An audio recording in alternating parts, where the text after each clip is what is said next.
धनंजय बोला राखले बका छोड़ दिए राजा जी हमार तो धनंजय बोला राखले बका।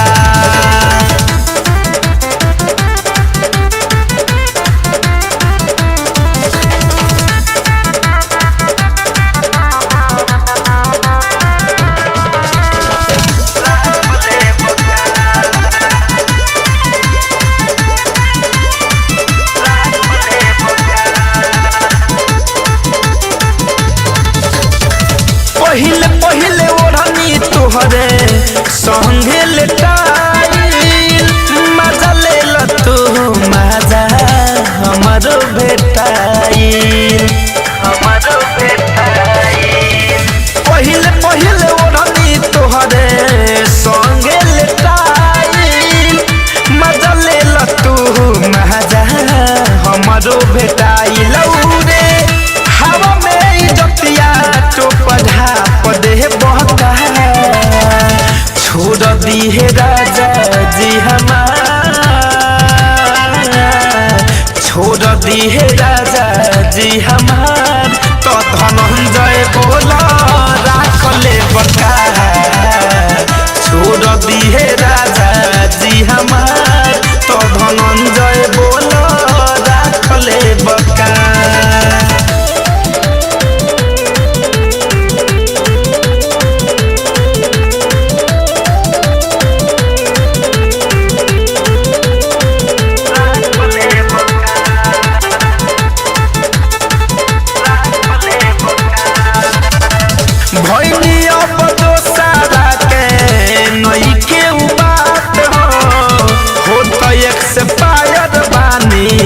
हम दिन रात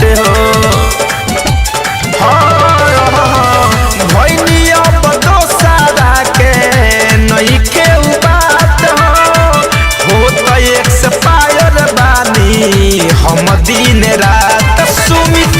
मन मोहि के जैसे तुम टहर ले बका छोड़ दिए धड़कन हमार छोड़ दिए धड़कन हमार तो धनंजय बोला राखले बका छोड़ दिए राजा जी हमार तो धनंजय बोला राखले बका। तू पहले बार कम चाहे बेसये राजा काहे देते बार दिल में कले सये राजा हमरो कराई तू तलाक दे बका छोड़ दिए राजा जी हमार छोड़ दिए राजा